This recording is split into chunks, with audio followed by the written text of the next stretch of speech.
After 438 days alone on the open Pacific, José Salvador Alvarenga drifted onto Ebon Atoll alive, ending one of the longest recorded survival journeys at sea. January 30th, 2014. A small boat reaches Ebon Atoll in the Marshall Islands. The man aboard is José Salvador Alvarenga. By the time he washes ashore, he has spent 438 days adrift in the Pacific. That number is so extreme, it almost sounds like an error. But it is the core fact of this story. More than a year at sea, alone, exposed, and somehow still alive. Before anyone can ask how he made it that far, another truth hangs over the moment. He did not begin this journey alone. His teenage crewmate, Ezequiel Córdoba, had been with him in the early part of the ordeal and had died weeks into the drift. So the first image of survival is also an image of loss. One man reaches land, another never does. And that raises the question that drives everything that follows. What allows a person to remain alive and mentally present when the ocean strips life down to its most basic terms? Part 1. Adrift. The verified record given here begins with the outcome. Alvarenga had been adrift for 438 days before reaching Ebon Atoll. The supplied sources do not ask us to recreate every hour of that drift, and they do not support dramatic additions about storms, equipment failures, or routes beyond the broad fact of the Pacific crossing. What they do establish is enough to understand the scale. A fisherman survives for well over a year in open water and arrives in the Marshall Islands. During that time, the ordinary systems that keep a human being alive are gone. There is no stable shelter described in the dossier, no stored supply chain we can rely on, no certainty of rescue in the facts provided here. Instead, survival narrows to what can be found directly in the environment. That is the terrifying simplicity of the situation. Every day becomes a test of whether the sea will offer anything to eat, anything to drink, and any reason to keep going. Long before the journey ends on an atoll beach, it becomes a quiet confrontation between the body, the mind, and an empty horizon. Part 2. What kept him alive?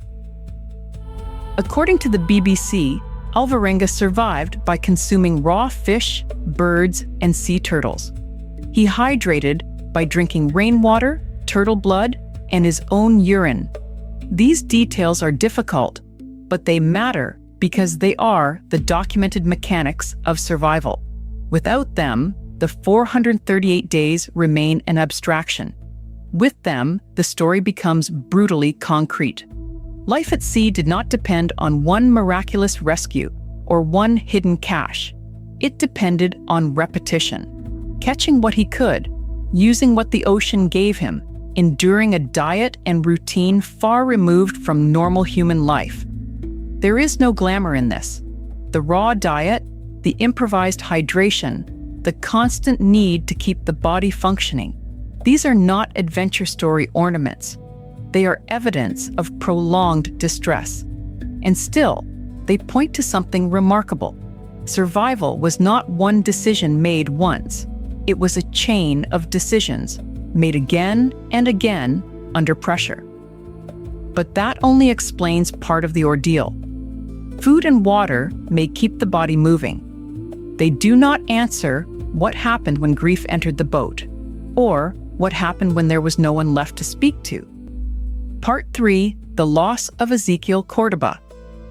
NBC News reported that Alvarenga's teenage crewmate died weeks into the journey, seemingly unable to process the diet of raw birds and fish. That phrasing matters, seemingly unable.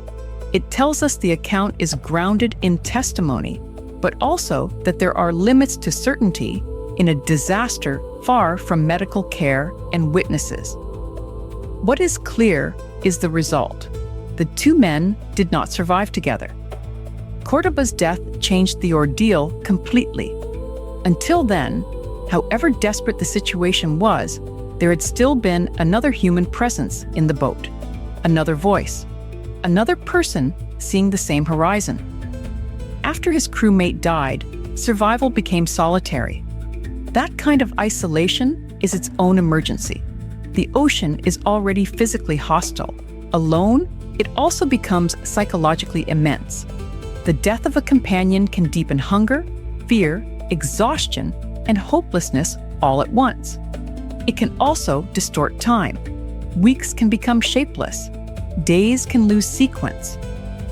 In this story, the passing of Córdoba is the turning point where endurance stops being shared and becomes private, internal, and almost impossible to measure from the outside. So if the body was somehow sustained by what the sea provided? Part 4, A Mind Against the Horizon. What kept the mind from collapsing in the silence that followed? One of the most revealing details in the dossier comes from the Christian Post. To preserve his sanity during extreme isolation, Alvarenga used his imagination. He paced back and forth on his boat while pretending to explore the world. It is an astonishing image because it is so small and so human, not a grand strategy, not a dramatic breakthrough. A man walking the limited length of a boat and mentally expanding it into somewhere else. In a situation where the body was confined and the scenery barely changed, imagination became movement. It gave structure to empty time.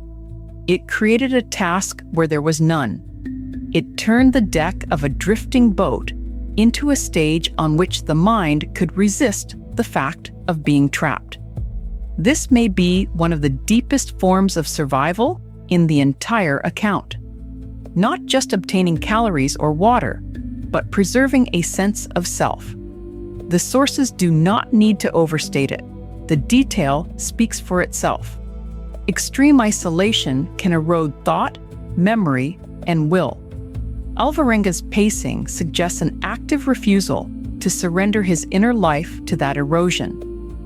If the ocean reduced the world to a small vessel and a blank horizon, his imagination pushed back, giving him a way to continue inhabiting time until time finally carried him somewhere. Part 5, Landfall at Ebon Atoll. Eventually, after 438 days, that somewhere was Ebon Atoll in the Marshall Islands. The date is fixed, January 30th, 2014. For a survival story this long, the landing itself can sound almost too simple. He washed ashore, but simplicity is what makes it powerful. After more than a year in drift, after raw food, improvised hydration, bereavement, and extreme solitude, there is finally land underfoot. The journey ends not with a dramatic chase or a last-minute intervention in the dossier we have here, but with arrival. It is the kind of ending that throws the rest of the story into relief. Every desperate adaptation mattered because it lasted long enough to reach this shoreline. Every act of endurance led to this plain fact. He was alive when he got there, and because he survived to speak, the details of the ordeal entered public record through interviews and reporting, rather than disappearing with the boat into the Pacific. That does not erase the suffering that came before. It does not undo the death of his crewmate, but it transforms the event from an unmarked loss at sea into a documented case of human endurance that can be examined, questioned, and remembered. José Salvador Alvarenga's voyage stands as one of the longest recorded sea survival journeys in history. That phrasing is careful, and it should be. The scale of the ordeal is extraordinary on its own. There is no need to force it into myth. The verified facts already show enough.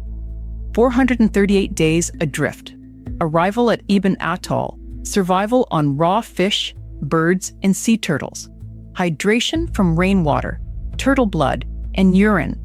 the death of a teenage crewmate weeks into the drift, and a lonely mental discipline built from pacing and imagination. Together, those details describe survival not as a single triumph, but as a prolonged negotiation with deprivation, grief, and isolation. They also remind us that stories like this should be told with restraint. A record-setting outcome can easily overshadow the human cost. Here, both have to remain visible at once. One man lived through conditions that seem almost unendurable. Another did not. That tension is the truth of the story. In the end, perhaps the most lasting image is not the shoreline at Ebon Atoll, but the one before it. A man alone on a drifting boat, pacing a few steps back and forth, refusing to let the horizon become the whole of his world, until, against almost every expectation, the world returned. If this story brought up feelings of hopelessness, trauma, or isolation, consider reaching out to local crisis support, a mental health professional, or a trusted person near you.